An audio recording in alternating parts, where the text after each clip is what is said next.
What up, peeps? There again, you know. Yeah. Something different from the God. Yeah. This time. So this is a video, but we're not going to show the video. Yeah. We're just going to use the audio. Yes, So we are going to leave a link in the description to the video. We're going to check out the video. Who have not seen this video as yet, which is Rino's top 10 rappers. This is going to be very interesting. Feel for the God.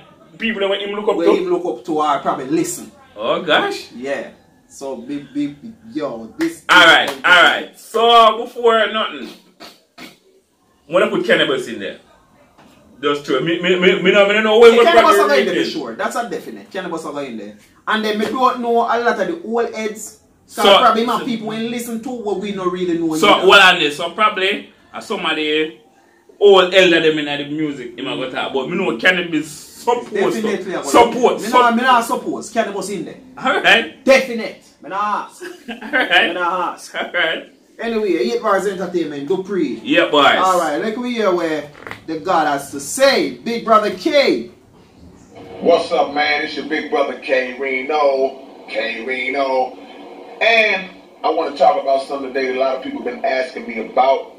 Really over the years, over my whole career, and I touch on it in interviews every now and then, but I'm going to get into a little more detail on it today, and that is my top 10 rappers list of all time. And I want to preface this video, what I say, preface? I want to preface this video by saying that my list is going to consist of individuals who are, in my opinion, the best, and some who I think who are just my favorites. Alright, so make you understand that. I'm going to agree with that because the best and when they have my top 10, right? I consider them the best. But they are not necessarily the best, but my favorite. So it's sort of like my favorite best. Yeah. You understand? Because there are some you cannot argue with when you talk about this person is the best doing this. Some there's no argument whatsoever. Yeah, true. You understand? You have to just agree, say, okay, I'm the best, but it's not my favorite. Quite hard. Yeah. Alright. So K the on point already with that. Right on point with that. Just to make that clear.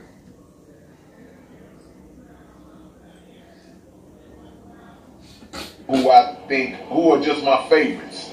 Because it's a difference. Like I said in a song a couple of years back, it's a difference between favorite and best.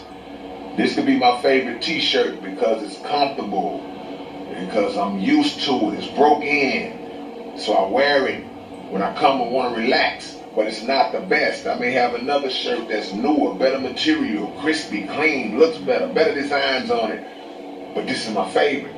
So don't get in your feelings behind a rapper I may mention that you may not feel is this and that, but I like them. And even on the conversation of best, it's all a matter of opinion. So we can argue, debate, discuss, dialogue, disagree, agree, whatever we want to do. But I'm going to start with KRS-One. KRS-One is the guy who I first heard in the late 80s. And for me, he blew my mind because he represented a change in the way rap was being done at the time. We were still kind of in the old school style of just the old school. I was walking down the street and I saw this girl. She was looking real fine, had a Jerry curl. You know, we were still rapping like that. A lot of us. There were a lot of advanced lyricists back then too, but KRS was the first that I heard that was just on another level and playing with words and just being technical like that. Listen to a song called Poetry that came out in like 87 and you'll see what I'm talking about. Alright, I'm going to listen to that song. We are going to react to it as well because to tell you the truth, I have never sat down and listened to a KRS-One song. Never. Okay, so we are going to react to that next. Yes, so we are going to react to that. Yeah. KRS-One Poetry. That's 30-some years ago, and those lyrics could stand and smash everybody out right now. Big Daddy Kane is my second guy. Big Daddy Kane was another who came along in the late 80s and had the wordplay and brought a style that took rap into a different realm at that particular time. He was doing things nobody was doing with the best of yes. He brought an innovation to the game, and he was also a lyrical assassin who could get aggravated and slay you, but what made Kane unique to me and stand out was that he always injected elements of comedy and humor in his wordplay and in his punchlines. So he would mix that up, and it made for a more entertaining style. So Kane is underrated to this day, unappreciated. Very much, because nobody don't really talk about Big Daddy Kane more than so. Only the older heads, where most of the younger heads look up to, we mention those dudes for real. Because I've never listened Big Daddy Kane yet, like really sit down and listen material either, you understand? So it just, sometimes it depends on the era and who you're more drawn to. True. Underrated to this day, unappreciated, but he's definitely in my top 10. Rakim. We all know Rakim, man, in 1984, all you gotta do is listen to a song called Check Out My Melody. Everybody's talking about these multi-syllable rappers, and everybody got all these different multi-syllables in their bars, and like that's new. That's not new. Rakim was doing that in 84. Go listen to Check Out My Melody. Go listen to Follow the Leader, Lyrics of Fury, and you'll see what I'm talking about. I'm giving y'all a history lesson right now. Rakim was one of the first guys I heard that would take 3 words and use them to rhyme with one. Just playing with poetic patterns and things of that nature. Nobody was doing that. Rakim, you about to? Yeah, man, of course. At that time. Number 4 would be Kool Moe Dee. He was also an innovator of the multi-syllable bars and making 3 words rhyme with one. He was underappreciated, underrated to this day. But if you really want to hear Moe Dee, like I say, my personal favorites, Turn It Up, Let's Go. When him and LL was beefing, you could see how. Me don't know of that beef. Me don't know of that beef. Cool, do LL Cool J? Yeah. No. So honestly, them are some of the things that we believe we have to look back on. Understand? To understand some of these, because before the Cannabis and LL Cool J beef, we get to understand say him was this lyrical assassin. They like biting people's head off, you know, kind of thing. Different from the whole girl thing where we kind of used to it. Like he was ripping MCs. So we never really are listening, we never really know about them things. No, because up to LL Cool J when he come on to Cannabis. Because I listen to LL Cool J before Cannabis, you know. So the tune where me know him for Knock Your Mama Out, something like, where that kind of little lyrics and little badness. A little aggression and yeah, but apart from that, so other than that, I just most like a girl songs and so in the dome. So I never know him as that. Yeah, he used to beef a lot, it seems. Look, sir? Yeah. You can see how meticulous he is. You can see how technical he is in his writing process, man. And this is early to mid 80s. Moe Dee, Kool Moe Dee, could probably kill some of these cats today. Number 5 would be LL Cool J. LL Cool J, man. You must start getting at the more new and current one, man. When they start man, LL Cool J, they don't the same. It's just that LL career basically did last longer because of people. It was more commercial. Yeah, than these dudes. Okay. So LL last. LL was coming from that era as well, but he lasted longer than them. Yeah. Okay, yeah. So it's not like he was a new guy on the scene. No, he was also there. Okay. It's a shame what history is doing to him when they start mentioning the list of the greatest rappers of all time. He's the one who made that term up, the GOAT. Everybody talking about the GOAT. LL Cool J had an album called G-O-A-T, the greatest of all time. He coined that phrase. And absolutely he deserves to be mentioned in that. All you got to do for me, if you're a fan of lyricism, go listen to a song called The Original Rock the Bells. Not the Rock the Bells that was on his solo album. It's called The Original Rock the Bells, one of the most lyrical tracks you're going to ever hear in your life by LL Cool J. It's a shame that a man... So we have to go react to this as well, because actually we want to get that feeling as well. And the whole LL Cannabis beef too? Nah, we're not going to do that because we don't hear them already. Okay. We don't hear them already, so it's not going nice to sit down and react to. Me want to get the natural... Rino just co-signed to that song. He co-signed to a few songs. Yeah. So when him a co-sign to something, it must have something to it. Yeah. Yeah. So that me I look on right now. That me I look on right now. My LL Cool J, and it's a shame that a man who carried hip hop from the 80s into the 2000s, 3 millenniums, they don't mention him anymore. That's a travesty, man. LL Cool J, one of the greatest ever. One of my personal favorites would be T-La Rock. That's my dude, man. T-La Rock is one of the best and one of my favorites because he's another that's from the early 80s, man, that was playing with words and using big words. He had an intense vocabulary way back in the days. He was a guy who he had me looking up words when I was 15, 16 years old. T-La Rock. It's like, man, what did he say? And the beauty of it is that even when I got older to understand what those words meant, it clicked harder because I realized that even back then, he was using them in the proper context.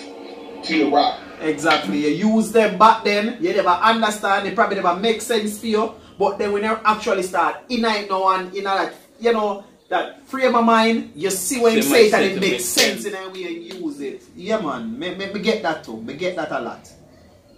In the proper context. T-La Rock. Go listen to Lyrical King and Bust. So hold on there, but that's somebody that I ain't sure about each year.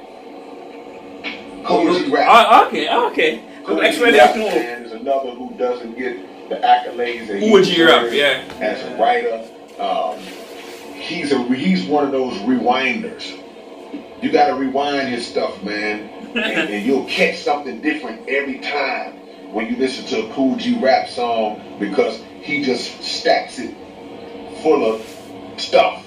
You know, it's like a goodie bag when you listen to this dude rap, man. Go listen to the Symphony and Road to the Riches, and you'll hear Cool G Rap killing. He don't play. Ain't nothing funny about Cool G Rap. Just straight, he gonna take a cheese grater and scrape it across your face and let the skin fall into your salad or something, man. That's Cool G Rap. Scarface, H-Town, man. My brother, my homie Brad Jordan. Yeah, man. So you come from the Definitely same one who place. doesn't get the props he deserves. And They run for a good look a while. I don't know. Maybe because he's from the South. But you see all these different murals and you see all the greatest rappers of all the time. So you all know my favorite one. The one in one kiss and I don't want any again, I don't remember. so we rap on nigga. Oh! Yeah, man, the one it might eat, man. Yeah, man. Yeah. You see all these different murals and you see all the greatest rappers of all time according to those guys who make those things, but you never see face on it, and he's as respected and as accomplished as any of them. One of the greatest rappers, storytellers of all time, one of the most unique voices in rap. Salute to And the the voice OG. kind of sound like a different, One of my favorites, man. Yeah. Melly Mel. Gotta go way back. If y'all don't know who Grandmaster Melly Mel is, you go check out a group called Grandmaster Flash and the Furious Five. Go listen to a song called The Message. Y'all heard it, Don't Push Me, cause I'm close to the edge. Go check that song out and listen to Melly Mel and notice the level of lyricism and consciousness that he was on back in 1979, 1980. The stuff I grew up with, you know, and his voice, he's the one who I got that, he's the one I got that from, Melly Mel. You know, he's one of the greatest ever, man, and it's a shame that time kind of consumes the greats because of the so-called advancement of rap and hip-hop, that those greats, they get treated like Oscar Robertson or Bill Russell or somebody like that. They don't get mentioned with the current greats. But learn your history. Who else we got, man? I said KRS Kane, T-La Rock, Rakim, LL, Melly Mel, Face, Cool G Rap, Cool Mo D. The last that I want to say is kind of, I'm cheating a little bit because I'm saying individual rappers, but I gotta throw this group in there. Okay, so Kenny must have done it. Seriously. Anyway, you have your reasons. Run DMC turned rap around from a standpoint of rap style, because they represented a change from the old school style into the new style, which would later become the old school style. And the chemistry that Run and D had together, I gotta put them as one. The clever wordplay, I incorporated a lot of that into my style. The mixing up of concepts on projects. Run DMC, they instilled all that in a young cat like myself. And the stage presence. And I know that that's not, everything I'm saying is not particularly lyrically based, but it got a lot to do with it. And they were not credited as being as lyrical as they really were. So salute to Run DMC. That's my list. Those are the guys that I rock with, man. And I ride with those guys to the end. I look up to them. Those are the guys I grew up checking out. So, okay, so me I consider say maybe Kenny was in a film era. Put it away to them. You were from in the 90s, 1990, right? LL Cool J, all of them was from in the 80s, maybe early 80s, late 70s, maybe. Yeah. So Kenny was probably only in this because in the same era as him. Yeah. We know what Kenny was about 94, 95, somewhere after so. So maybe that's why. Yeah. Or we need to really look on it that way. Yeah. There it is. Y'all feel free to post your own list down below. Like, comment, and subscribe. Make sure you hit the notification so you know when I'm putting up videos. Because I got a lot of stuff coming, man. I'm still working on that 4 piece. And I'll get with y'all, man. One love. Your big brother, K. Rino. Peace. Maybe only one person called on the list so we don't know. When me never heard of. The number 9 one. We're trying not to. We know the remix to that with Mace did. Yeah. But we don't know the original. We don't think never hear the original. Because when him said that and not say DDR made them, you know, say, oh, somebody else did it. But that are probably the only name we don't know. The rest of them is where we hear, definitely.